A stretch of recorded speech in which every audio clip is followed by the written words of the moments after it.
Stage one is complete. I am going from Cape Alava in Washington all the way to Key West in Florida. And stage one of that trip was, because I finished it this morning, was the Pacific Northwest Trail from the Pacific Ocean to Glacier National Park, where I'm sitting right now recording this update. I turned south on the Continental Divide Trail, and I'll be here on stage two for the next 480 miles about.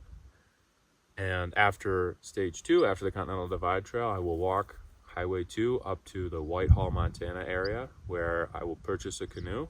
I have one lined up already, and paddle the Jefferson River to the Missouri River, and the Missouri River to the Mississippi River, and all the way down the Mississippi to the Gulf of Mexico.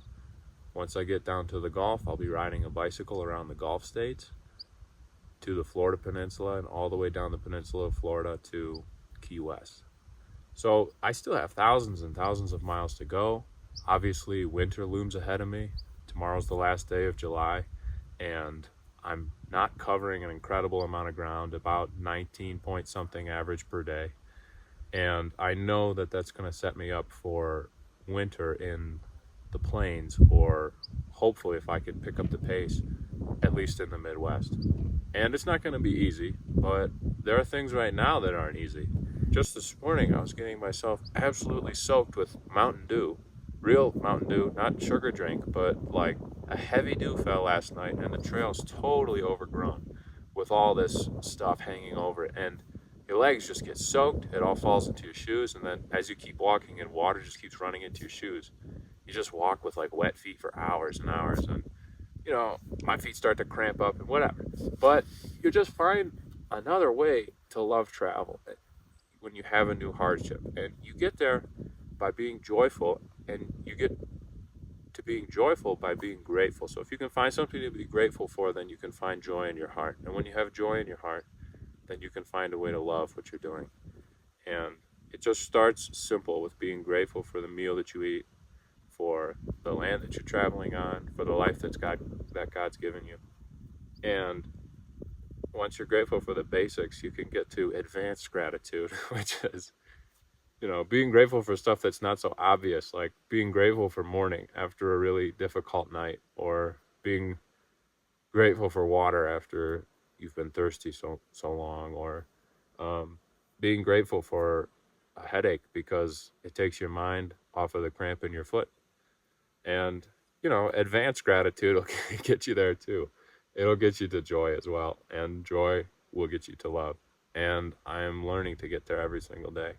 I think that is more important than any of the methods or the gear or the navigation or the traveling techniques that I'm using, is that. Because if you can carry joy in your heart, then there's anywhere in the world that you can go and you can have a great experience. Started on the ocean, and it went across the Olympic Peninsula of Washington, where the Olympic National Park is, along the coast, across Olympic National Park.